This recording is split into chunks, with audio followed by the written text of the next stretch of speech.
For years, $1.6 million, 14 specialists flown in from 4 countries, and Margaret's Aston Martin still sat in the workshop like a locked door nobody had the key to.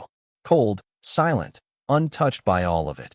No one could explain why that legendary engine refused to turn over. Not one spark, not one sound, not a single breath of life since the day she inherited it.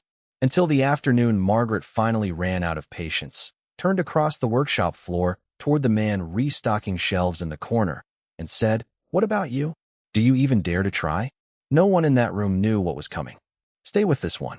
The story behind this Aston Martin is something you will not believe until you hear it yourself. Ashcombe Restorations occupied the ground floor of a converted textile mill on the outskirts of Bristol, and it was nothing like the grease-stained repair bays most people pictured when they heard the word garage. The concrete floors were sealed and polished. The lighting was cool and exact. The air carried a mingled scent of leather conditioner and machine oil, and every car inside was treated less like property and more like an exhibit under glass. Clients paid for that atmosphere as much as they paid for the labor. It was the kind of place people brought things they could not afford to lose. It was where Margaret came every Sunday morning without fail, not to manage anything, not to instruct anyone, but simply to stand beside a car she had not been able to start in 4 years, and feel whatever it was she felt in the minutes before she turned around and went back to the rest of her life. Margaret was 44. She ran Ashworth and Vane, one of the most respected commercial law firms in the southwest of England, and in every professional room she entered, she was the person who spoke last and left having already decided the outcome. She was not a woman who let problems outlast her attention. She was precise in her language, deliberate in her decisions, and disciplined about the line between what she felt and what she let show. These qualities had built everything she owned, except for the one thing they could not touch at all. The Aston Martin DB4 had belonged to her father, a 1961 model, one of a small handful still verified to exist in its original configuration, finished in a green so dark it looked black until direct light caught it. The chrome trim had dulled slightly with age, and the leather inside had taken on the specific softness of something handled and loved for a long time before being left to wait. Her father had died 4 years earlier, and the car had come to her through his estate, arriving at Ashcombe on a flatbed in early spring. It had never once started since. She did not love cars. She had never cared for engines or racing or anything that ran on fuel. But this car was different, for a reason that was simple and impossible to argue with. It was the last thing on earth that still connected her to the man who raised her. Her father had been a private man in the way certain men of his generation were private, not cold, not absent, but contained, someone who showed care through presence rather than declaration. He had mentioned the Aston Martin rarely and briefly, and the few things he'd said about it stayed with her precisely because there were so few. He'd told her once it had been with him a long time. He'd told her once, almost in passing, that it mattered to him in a way he couldn't fully explain. She hadn't pushed. She'd assumed, as children always do, that there would be time. There wasn't. Now the car sat in Bay 3 at Ashcombe, and every Sunday morning she stood beside it for a few minutes, not entirely sure what she was waiting for, only that she wasn't ready to stop. What she wanted, if she let herself be honest, was to hear the engine just once. Her father had described the sound to her one evening, briefly, as the thing that made him feel most alive in the world. She wanted to know what he'd meant. She wanted to be in the room when it happened. That Sunday in early spring, she stood beside the car longer than usual, her palm flat on the bonnet, the metal cold beneath it. Then she turned and walked out into the gray morning light, leaving the Aston Martin exactly as it always was, flawless, silent, and entirely out of reach. The file on the car was thick enough to be mistaken for a legal brief. Margaret had read every page of it so many times she could recite passages without opening it. The chain of failed attempts had begun within weeks of the car's arrival, when Ashcombe's senior technician ran the first diagnostic. Nathaniel was 51, broad through the shoulders, and wore his 2 decades with British and Italian vintage vehicles the way some men wear an expensive watch, visibly and often. He'd worked on Jaguars, Bristols, and more than a dozen historic Astons over his career, and when he first examined the DB4, he'd spoken with the easy confidence of a man who expected to be finished within the week. He was not finished within the week. He was not finished at all. He ran 3 complete diagnostics over the following month and produced documentation that was meticulous, professionally formatted, and entirely without conclusion. He had theories. He always had theories. None of them led anywhere. Over the 4 years that followed, Margaret brought in 2 Aston Martin specialists flown directly from the factory heritage division in Newport Pagnell, at a combined cost of nearly £300,000 in fees and travel. A pair of Italian engineers who'd spent their careers on competition-era engines added $40,000 more to the ledger and departed having replaced 3 components, all of which were correct to begin with. A German restoration team arrived with 5 technicians, worked for 5 weeks, replaced 11 parts, and left without meaningful progress. A retired engineer who'd once restored a DB4 for a private collection in Zurich spent 3 days examining the car, asked for 2 more to think, and then politely declined to continue. Each expert produced documentation. Each document was thorough, technically precise, and ultimately inconclusive. The largest single expense had been Frederick. Margaret had flown to Geneva specifically to meet him, having been told by 2 separate people in the restoration world that he was the only living technician to have successfully revived 3 separate non-running DB4s. Frederick was in his late 50s, soft-spoken, and genuinely respected in his field. He arrived at Ashcombe with 2 assistants and a set of specialized instruments that required their own shipping crates. He spent 2.5 months on the car. At the end of it, he submitted a 40-page technical report full of measurements and cross-referenced analysis. His conclusion occupied less than a paragraph and amounted, in effect, to an admission that he did not understand what he was dealing with. His fee came to £180,000. The total spent across 4 years landed just under $1.6 million. What made it genuinely maddening, more than the cost, more than the time, was that every single specialist reached the same conclusion. The car was in perfect condition. Every component was correct. Every wire intact. Every fuel line clean. Every mechanical system checked against factory specification and holding. There was nothing wrong with the Aston Martin in any diagnosable sense. It simply would not start. As if the car had made a decision and no amount of money or expertise could negotiate with it. Nathaniel's most recent theory, offered in the tone of a man more concerned with protecting his reputation than solving the problem, was that there might be some form of residual timing drift in the distributor, though he admitted in the same breath that the idea made little sense for a car built in 1961, decades before anything electronically adjustable existed. The theory existed mainly because he needed something to say. Margaret had stopped listening to his theories 18 months earlier. What stayed with her wasn't frustration exactly, though there was plenty of that. It was closer to a feeling that everyone who had touched the car had been asking the wrong questions, that the answer was somewhere inside it, patient and unmoving, and no one who had come and gone had been still enough to find it. Denise had been at Ashcombe for 2 months when the story turned. He'd been hired as a parts and inventory contractor through a staffing agency, and his intake paperwork listed no prior automotive industry experience, only general warehouse work and a residential address in a part of Bristol where people didn't typically land technical careers in luxury restoration. He was 41, lean, with a face easy to overlook because it gave so little away. He wore the plain navy coveralls Ashcombe required of its stockroom staff and moved through the workshop with the quiet efficiency of someone who'd long ago learned that being overlooked was its own kind of freedom. He showed up on time, did his work without incident, and by the end of his 3rd week, no one at Ashcombe had had a real conversation with him about anything. What might have stood out, if anyone had been paying close enough attention, was his hands. Not the hands of a man whose main relationship with physical labor was stacking boxes. The calluses sat in specific places, the kind that came from years of sustained contact with precision tools.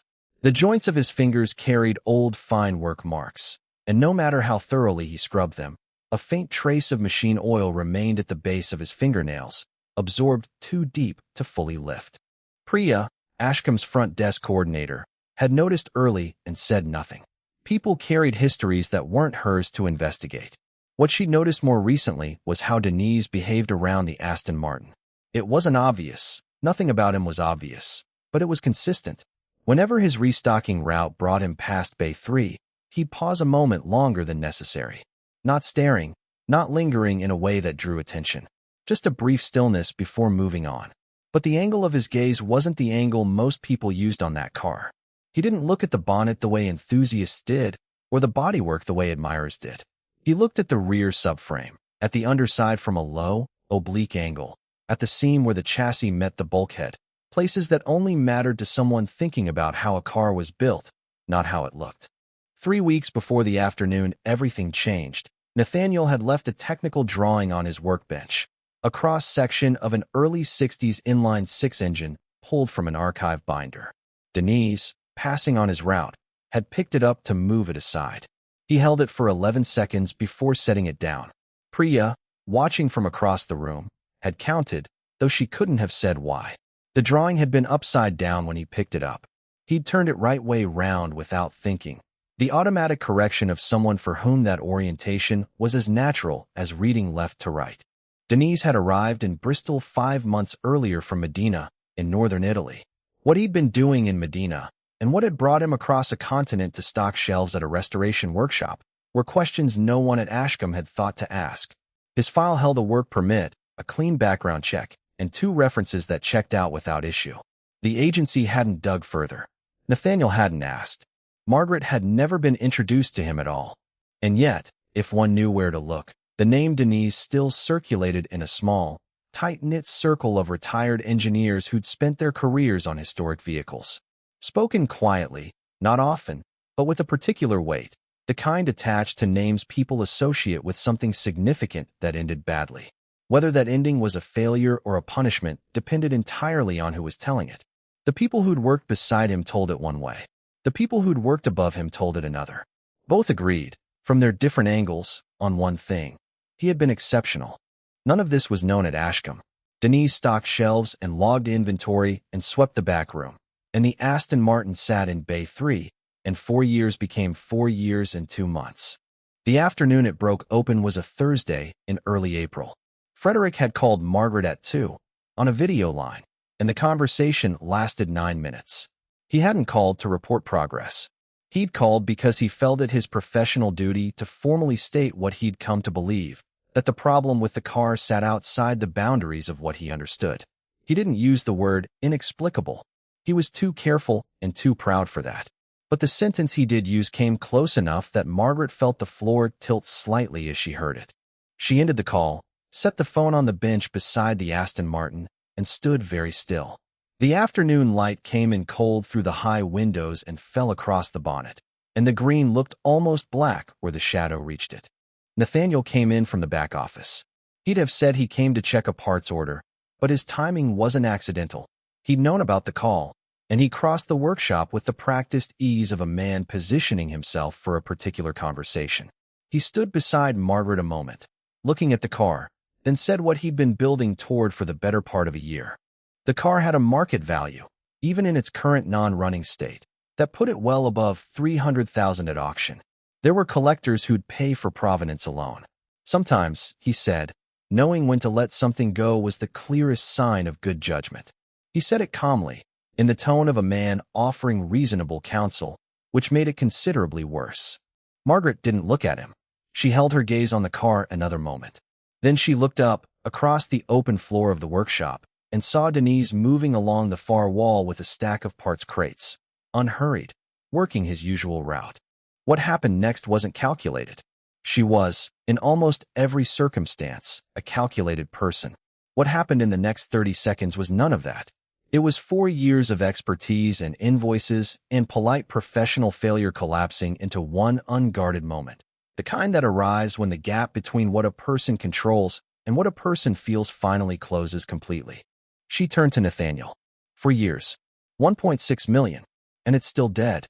Then she pointed across the workshop at Denise. What about you? Do you know anything about cars? Do you even dare to try? Or are you going to take my money and vanish like everyone else?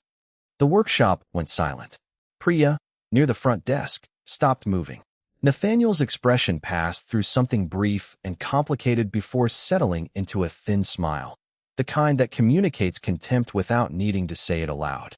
Denise set the crate down.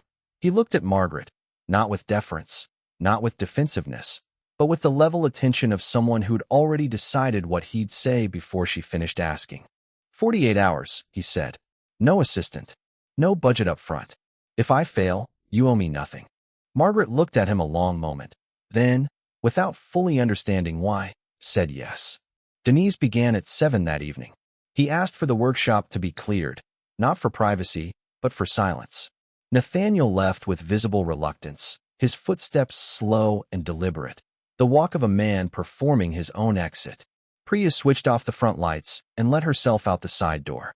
Margaret stayed upstairs in the office with the internal camera feed open, watching without quite watching, the way you watch a procedure you don't fully understand but can't bring yourself to leave. He didn't touch the car for the first quarter hour. He pulled a stool a few feet in front of it and sat. He looked at the car the way a person looks at something they're trying to understand before deciding how to approach it.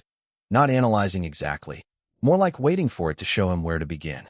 Then he stood, walked slowly around the car twice, and stopped at the rear left corner. He crouched, brought his ear close to the bodywork without touching it, and tapped the panel once with a knuckle. He listened. He shifted 6 inches and did it again. He moved to the passenger side and repeated it at 4 separate points along the sill. He wasn't performing for the camera. He'd already forgotten it existed. What followed over the next several hours was unlike anything Nathaniel's team had produced in 4 years. Denise wasn't following a diagnostic checklist. He moved around and under the car with the focused, unhurried attention of someone reading a document in a language they know well but haven't spoken in some time. Careful, deliberate, following evidence only he seemed able to locate.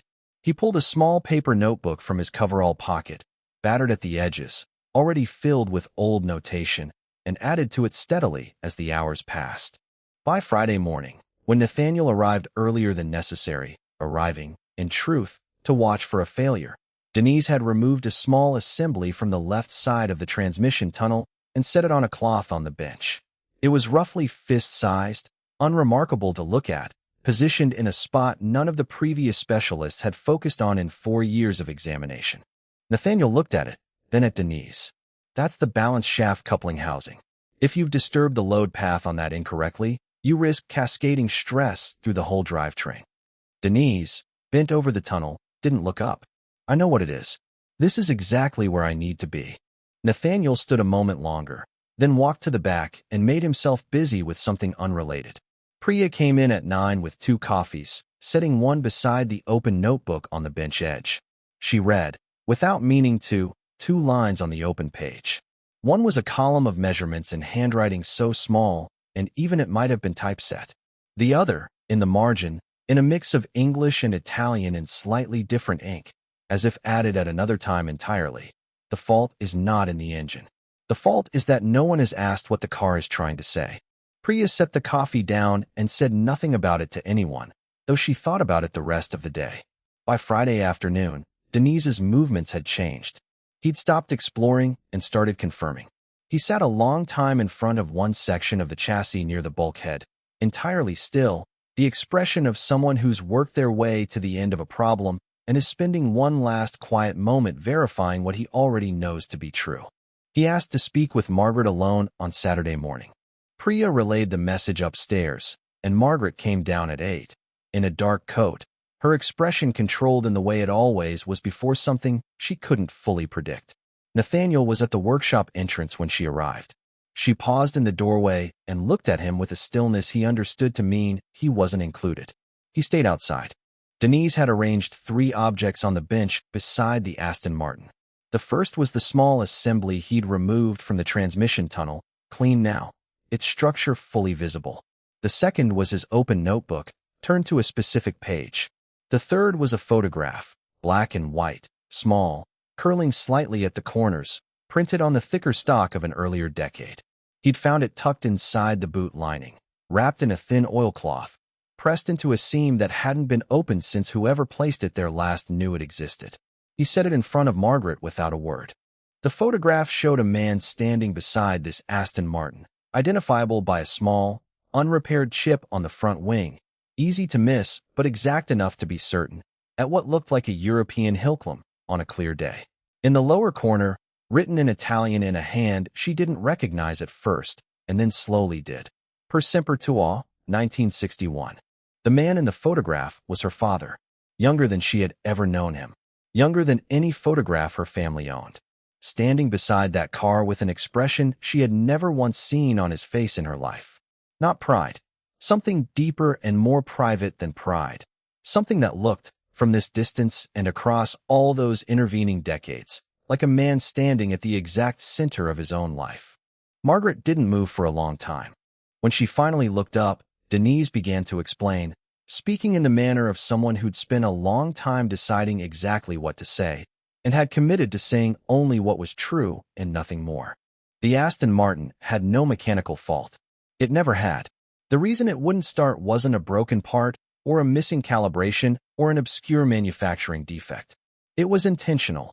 A custom locking mechanism built into the ignition sequence, installed by hand after the car left the factory, by a craftsman working privately and without documentation. The mechanism didn't appear in any Aston Martin record. It couldn't be caught by standard diagnostics because it didn't behave like a malfunction. It behaved like a deliberate instruction. The car would only start if you performed the exact sequence of physical actions required to release it. A sequence with no written record, known only to the person who built it, and whoever that person chose to tell. Denise pointed to a section of the assembly. "This is the trigger point," he said. "Not a fault. Not a standard part. A sequence lock. Every specialist who worked on this car spent their time on the engine, the ignition wiring, the fuel system. No one looked here, because nothing here looks broken. It isn't. It was built this way on purpose, by someone who understood exactly what he was doing and wanted it to stay that way." Margaret asked the question she'd been holding since he began. "How do you know this?" Denise paused, the first pause she'd seen from him in 2 full days. Something crossed his face in it. Not quite emotion, not quite its absence, but something in the space between. "Because I've seen this mechanism before," he said. "Once. Built by the same man." The workshop was entirely quiet. Outside, Nathaniel had moved closer to the door. Margaret could see his shadow through the frosted glass panel and knew he'd been listening. She didn't address it yet. Nathaniel pushed the door open. "That's a very compelling story," he said. "But you still haven't started the car." Denise looked at him just long enough to let the statement sit under its own weight, unadded to. Then he turned back to Margaret. "I need another 24 hours, he said. "And I need you to be present when I finish." Nathaniel made a phone call that afternoon to Frederick, framing it as professional courtesy, informing the recently retained specialist of a new development. What it actually was, and what Nathaniel understood it to be at some level he preferred not to examine, was an attempt to assemble a room of credentialed witnesses before an outcome he could neither take credit for nor dismiss. Frederick arrived the following morning without his assistance, without the instrument cases, and without the optimism of his first visit. He listened while Nathaniel summarized Denise's claimed discovery, his expression careful and perfectly neutral, the practiced blankness of a specialist who has learned not to forecast. When Nathaniel finished, Frederick said nothing for a moment, then simply asked where Denise was. Denise had been in the workshop through the night. Priya had brought food down at 11. He'd thanked her briefly, absently, the way of someone whose attention was too fully occupied to disengage even for courtesy, and she'd left the plate and gone back upstairs.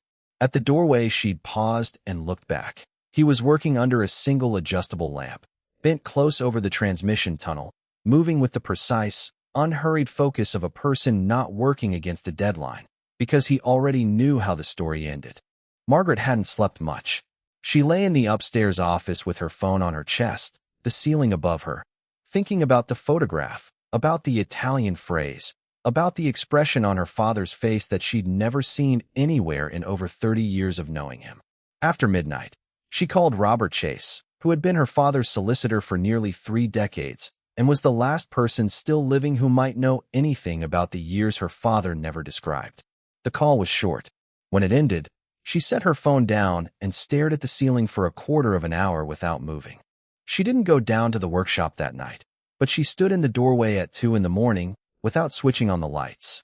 Denise was still at the bench. He didn't look up. She left without saying anything, and later she wouldn't be entirely certain whether he'd known she was there. Denise appeared at the door of Margaret's office at 11 on Sunday morning. He looked like a man who'd worked 3 days on inadequate sleep and hadn't yet decided whether it had been worth it. But his eyes were entirely clear. "Are you ready?" he said.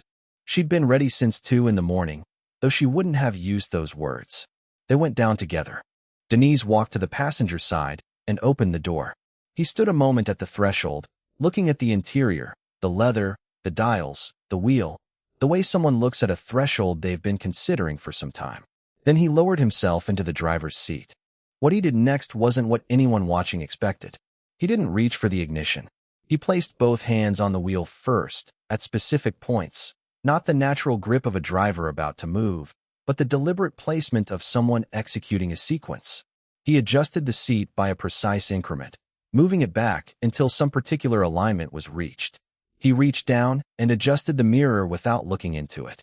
He placed his left palm flat against the dash for a moment, held it there, then withdrew it.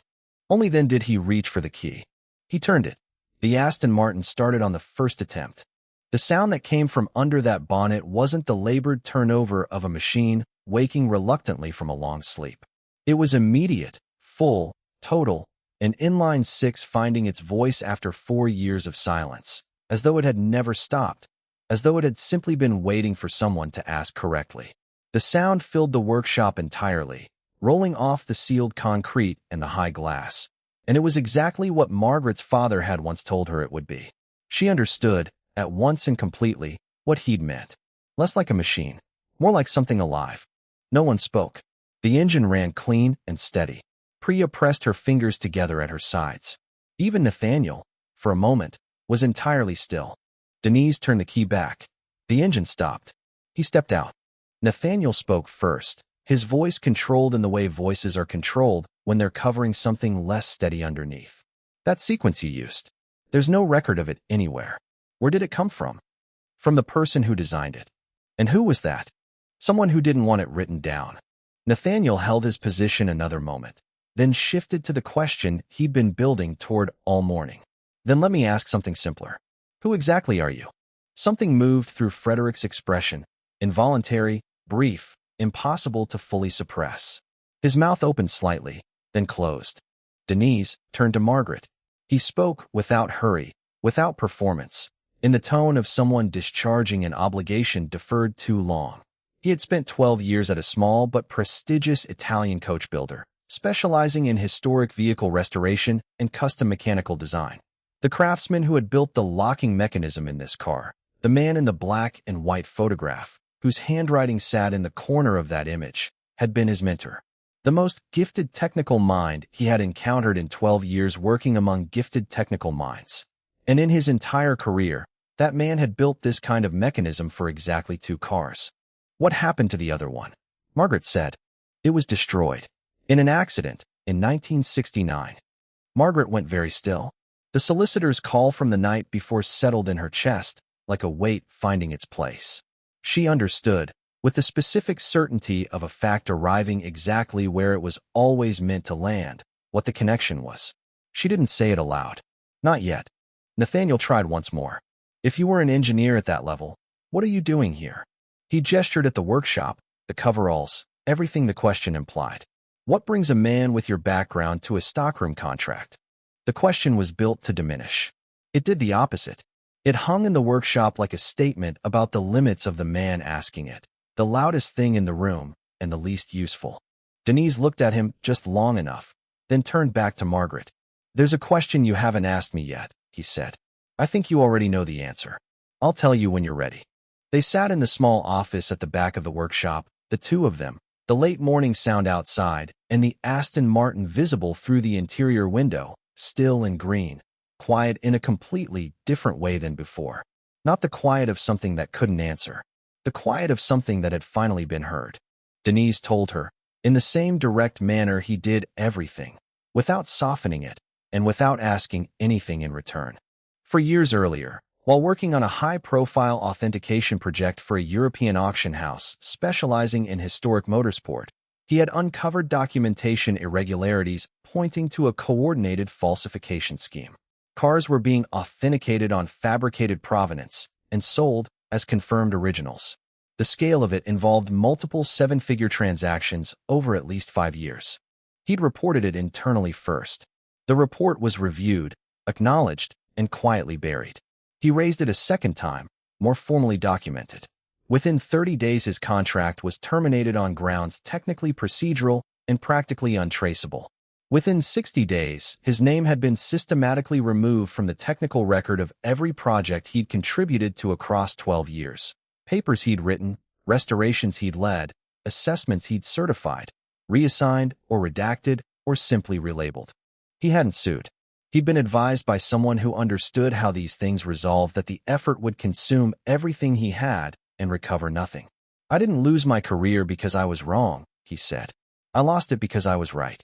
He'd come to Bristol because he needed somewhere that carried no history around his name. The stockroom work wasn't a punishment, and it wasn't a disguise. It was simply what was available, and what asked nothing of him he wasn't willing to give. He hadn't planned for the Aston Martin. The first week, walking through Ashcombe and seeing it in Bay 3, he'd recognized the mechanism at once. The way you recognize the handwriting of someone who taught you to read, and made no plan beyond staying and waiting for the moment that announced itself. He hadn't approached her. He hadn't identified himself. He'd simply done his work and stayed present and let things develop at their own pace. "I wanted to know whether the car deserved the person keeping it," he said, "before I decided what to do." Margaret listened without interrupting. When he finished, she looked at her hands a moment. The engine had run. Her father's photograph sat in her coat pocket. The Italian phrase was still sitting in her memory like something she'd spent years trying to translate and had only just now understood. She thought about the solicitor's call, about the year 1961, about all the years between then and a Thursday afternoon when she'd pointed at a man restocking crates and said, without thinking, the truest thing she'd said in 4 years. "You did something £1.6 million couldn't do," she said quietly. Denise's answer came immediately. "You don't owe me anything." Nathaniel submitted his resignation that same afternoon, by email, in language carefully professional and true to nothing. He framed it as a mutual transition, meant to suggest a choice freely made rather than a position that had become untenable. Margaret read it once, forwarded it to the agency, and didn't reply. Frederick's departure was different in kind, and considerably more honest. He found Denise in the workshop in the late afternoon, returning tools to their places, tidying the bench with the unhurried care of someone who has finished something properly. Frederick stopped a short distance off, in the particular silence of a man who has something to say and isn't sure he's earned the right. Then he spoke, quietly, in Italian, without an audience. He'd seen Denise's name on the Medina records once, had been told at the time that he'd left voluntarily, hadn't pushed further because pushing wasn't his habit, and had carried a low, unlocated discomfort about that non-decision for years without fully placing its source, until that morning. He offered his hand. Denise took it. Nothing more was said. Frederick walked out through the front and didn't return. Priya asked Denise what he meant to do next. She asked it with the care of someone hoping for a particular answer without encoding that hope in the question. Denise said he wasn't yet certain, and for the first time, there was no weight in that statement. Not the answer of a man without options, but of a man facing more of them than he'd had in years, and in no particular hurry to choose. Margaret gave instructions that the complete technical record of the mechanism, every notation, every measurement, every step of the sequence, be archived privately in the car's file, accessible only by her direct authorization. The mechanism was restored to its original position in the transmission tunnel, functional and intact. The photograph went back to its place in the boot lining, wrapped again in oilcloth, pressed into the same seam. Some things were meant to stay exactly where they were. A week later, Margaret drove the Aston Martin for the first time. Not on any road that required performance, only through the wide, empty yard of a disused riverside warehouse her firm was currently advising on. A vast open stretch of concrete, temporarily clear of everything. She drove slowly, both hands on the wheel, and the engine ran beneath her exactly as it had in the workshop, full, immediate, alive. Denise was standing near the warehouse wall when she pulled back in, not summoned, arrived the way he arrived at most things, quietly, at the moment that simply felt right. He watched the car slow and stop. When Margaret stepped out and walked toward him across the concrete, he could see from her expression that whatever she'd needed to do inside that car, she had done it. She stopped a few feet away. Neither spoke for a moment. "There's a position I need to fill," she said eventually. technical director of a small heritage assets advisory arm we're setting up. It's not automotive specifically, it's broader. The work is about making sure things of real significance don't disappear just because no one was patient enough to understand them. She paused. That's either a job description or a different kind of statement. I'm not entirely sure which. Denise looked at her with the same level of attention she'd come to recognize, the quality of listening that was also a quality of genuinely considering. Are you offering or asking? Both, she said. The space between them held, not uncomfortably. The way silence holds between two people who've stopped performing indifference and haven't yet decided what comes next, but are no longer in any hurry to force the question. Denise looked back at the car parked in the afternoon light, the dark green catching the last warmth of the day and giving it back differently than it received it, the way certain things do once they've finally been allowed to be what they always were. Then he looked at Margaret, and for the first time since the morning 3 months earlier when he'd walked into Ashcombe Restorations carrying a set of coveralls and everything else no one had thought to ask about, Denise smiled. Not a polite smile, not one held at the correct distance. The smile of a man who has set something down after carrying it a long time, and found, in the setting down, that his hands were still steady. And